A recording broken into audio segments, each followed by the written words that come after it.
Hey guys, it's Danielle MacKinnon. Wow, it seems like there's a new way that my little screen here is doing comments that I didn't know about, so this is really cool. All right, I'm Danielle MacKinnon. I am an animal psychic, and today I'm actually going to be telling the story of my dog Kelso and his passing. And the reason that this is a big deal is because as an animal communicator, animal psychic, pet psychic, whatever you want to call me, it can be challenging to connect with your own animal, right? A lot of us don't trust connecting with our own animal. I teach a lot of people animal communication. And in doing that animal communication, they're taking the class because they want to learn how to connect with their own animal. And one of the hardest things about doing that is trusting the information. It's trusting that what you're receiving is not something that you already know about the situation, but instead it's something that you're picking up intuitively. So I'm going to talk about my dog Kelso, who passed in 2014. I'm going to share that experience because it was actually a very challenging experience. So here's what I want you to know, first of all. On the homepage of my website, in the next few minutes, my blog post that I wrote about my dog Kelso's passing in 2014 is going to be posted. The reason I want you to know this is because I wrote that blog post the day after Kelso passed.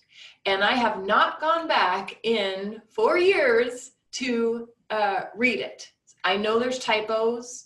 And I know it's not written well, but I wrote it while upset and crying, and I just wanted to share the experience, which was both cool and also very, very challenging and hard. So if you want to read more detail about it, you can go there. This is the story of Kelso's passing. So my dog Kelso was I don't know, we should have done the DNA test. It wasn't a big thing back then because he was born in 2000. I think 2000.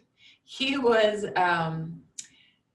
he looked kind of like a skinny pit bull, or maybe, well, he knew he was boxer because his mom was boxer, but he looked kind of tough, like a tough guy, but he was actually a baby, and he was my husband's baby, despite weighing, between 65 and 70 pounds, depending on who had been feeding him lately.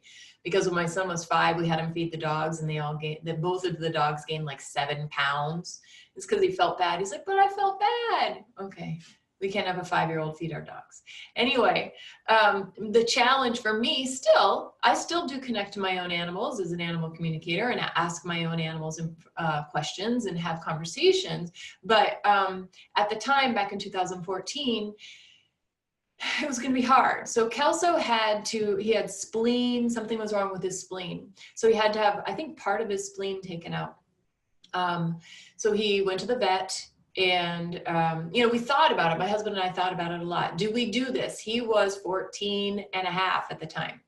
So being 14 and a half, an older dog and a big dog, he's starting to come to the end of his life, but we decided, no, it seems like this is the right thing to do. We're going to get him the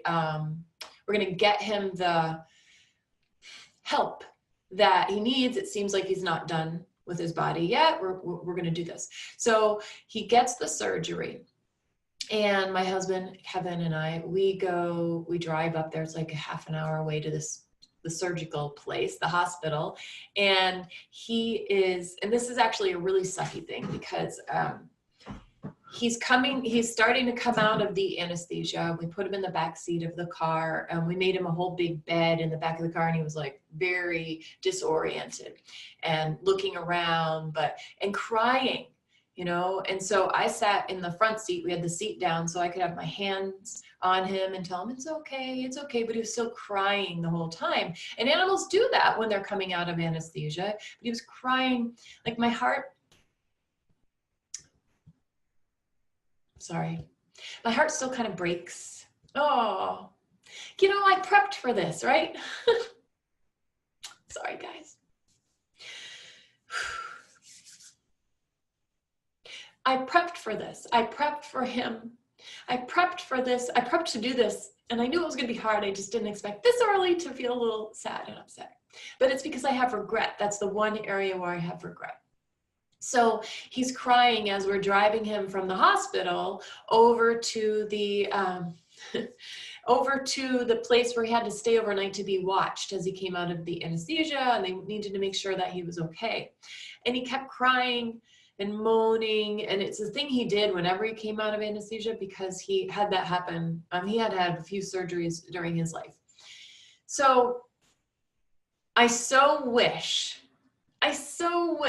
that I had comforted him more, that I had just climbed over the back seat and laid with him. But I also know that he was disoriented and it was going to be upsetting to him. And I know that, and I felt it, which is why I didn't do it. I just had this feeling in me as somebody who's totally connected with my dog, that he's moaning and uncomfortable and disoriented, but he doesn't want me clinging on to him. So, but still, looking back, even 4 years later, I wish I had, even though intuitively I knew what the deal was. So we get him, we pull up into the parking lot of the place where we're going to watch him overnight. And it was a real challenge because he was kind of like dead weight. He was very, like just so out of it. It wasn't like he could walk. So we had to go in and get a stretcher thing to put him on wheels and wheel him up and bring him in. And so they take him into the back room and they said, okay, we're going to have you fill this paperwork. So Kevin and I are filling out the paperwork, and we come to this part where it says, do you want to do a DNR, a do not resuscitate? And we were like, no, we don't want to do a DNR. We want you to resuscitate him. He wants to live. He's here. This is what he wants. And I didn't think very much about it, but we checked mark, no to do not resuscitate. We want resuscitate. Filled out the paperwork, gave him a hug. He's still disoriented, and we left. And it was like, I don't know, it's like a half an hour up there where we were up in New Hampshire, because we needed to go to the right place, the place where I felt really good. We loved this vet. So we get home and we're kind of like, all right, that's okay. He's going to be okay. Now, we had already lost our dog Bella 3 months before.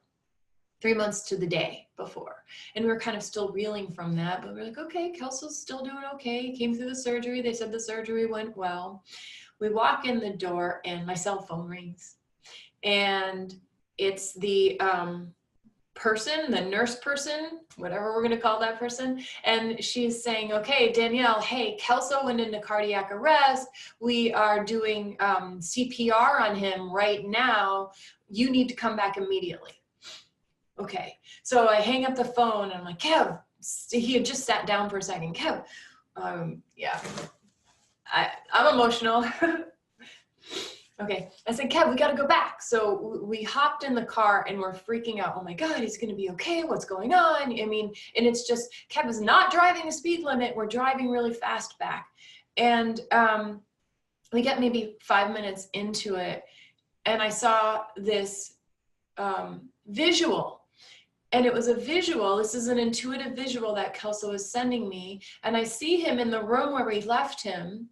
And he's still in that stretcher thing. But I see Kelso up above.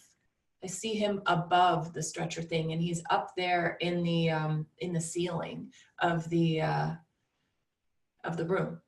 And I realized, oh my God, I'm seeing this go on. I realize that he has absolutely no intention he has no intention to stay in his body. He's already out of his body.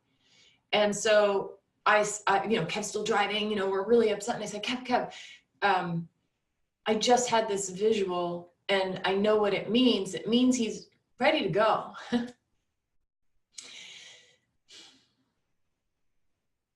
And so I have the coolest husband because he doesn't consider himself to be intuitive and he doesn't think he can do this, although he did come to one of my classes and he could do it, but he, gives it all to me. And he goes, so you saw that in a visual? You saw that? You saw him up there? I said, yeah, he's not attached to his body. He doesn't want to stay. He's done with his body, Kev. And he said, okay. If that's what you see and you know what that means, okay, let's do this. So I called him back and I said, you got to stop. Stop trying to resuscitate him. He's done. Now, this vet knows what I do for work. They know that I'm an animal communicator. They know that I'm a spiritual person. They know that, they know it and they get it as well because my vet gets it. The specific vet who works with him gets it. And then that goes through the whole hospital and all of the people she works with. They're all on that same page. So when I called back and I said, he's done with his body, he's done. They said, okay, we will stop resuscitating. So they stopped, we hung up, they stopped, and we're like trucking it to get there. And we get there. I mean, I don't even know how we turned the car off. We ran in to the hospital. And I mean, it's the craziest thing that if they want to go, they're going to go. It doesn't matter. We could have put those nurses through that effort to do the CPR and resuscitate him, but he showed me he was done with his body. So we stopped and we had them stop, which is what needed to happen. If I didn't get that message, I would have kept them trying to resuscitate him and he would have died anyway, because he wasn't even in his body. He was ready, but it was really cool to be able to get the message. So we we run through the door, we burst through there were these other swinging doors, and I'm gonna cry again. We burst through the swinging doors, and what happens is he's on the ground near where they had him before, but now he's on the ground on a blanket, and there are 5 people standing around him, surrounding him. And kneeling down, touching him, being there with him. And he is clearly, just about to go. And how cool that every single person in that hospital came out to be with Kelso, to hold space for him as he passed. So when we go in and they're all partying, they were forming this like beautiful energy, white, silvery energy circle around him. And then they stepped back and that opened up, and it opened up a space for the 2 of us to walk in. And as we're walking in, I can still see him up above. And we sit down with him and we touch him, and we're there with him for just a moment. And he takes his one last breath. And that was it. That was his passing. It was really beautiful. And I'm grateful that I was able to be intuitive, to know the messages that he was sending, so that I didn't have to kind of put myself and him through more. And more would be try to resuscitate him, try to do this, try to do that, to go through all that. But to just know that he's saying, no, I'm done with my body. So I'm grateful to have learned how to catch that information, and to have learned how to trust it enough. And that I have a husband who trusted me as well, because it could have gone a different way, right? He could have said, no, he needs to, he could have gone down that road. And the thing that Kelso did is that he made sure that we were there for the part that he wanted us to be there for. So he didn't want us to go through trying to resuscitate him. He didn't want us to have all these other, he chose how this went, which is why when we sat down and put our hands on him, he passed. It was like he was saying, this is what I'm here for. This is what I wanted you here for. Thank you and goodbye.